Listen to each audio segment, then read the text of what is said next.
Israel has deployed additional units of the Iron Dome and Patriot air defense systems near the borders of Lebanon and Syria. Pro-Israeli sources claim that the country's military is preparing to repel possible retaliatory strikes from Hezbollah and other Iranian-backed forces following the recent airstrikes on alleged Iranian targets near Damascus. Over the past year, the Israeli Defense Forces have been steadily increasing their military presence in the area of the occupied Golan Heights under the pretext of combating the so-called Iranian threat. Syrian sources describe these developments as part of preparations for wider aggressive military actions against forces of the Damascus government and its allies in southern Syria. Late on April 27th, Turkish unmanned aerial vehicles dropped leaflets calling on Idlib residents to support actions of the Turkish army in the area of the M4 highway. Such actions by the Turkish military likely demonstrate that the negotiations with Hayat Tahrir al-Sham, which were held after a military incident between the sides on April 26th, likely ended with no real progress. If the Turkish army continues its efforts to de-block the part of the M4 highway near Nereb by force, it may find itself in a state of open military confrontation with Hayat Tahrir al-Sham.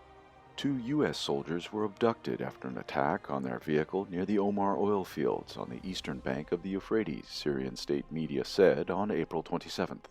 Arab media regularly report about security incidents involving U.S.-led coalition forces and their proxies in eastern Syria.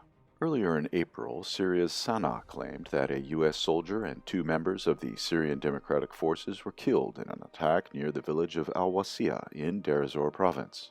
On top of this, ISIS, via its news agency Amaq, regularly reports on successful attacks against personnel of the Syrian Democratic Forces and civilians in the U.S.-controlled area.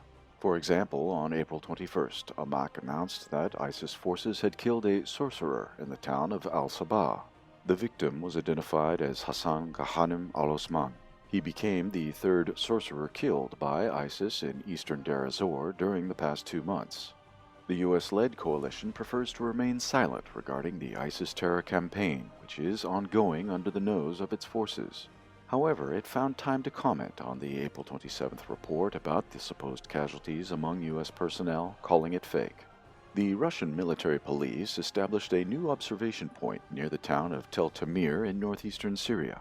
Kurdish sources claim that Turkish-backed militants regularly shelled the town and the surrounding areas during the past few weeks.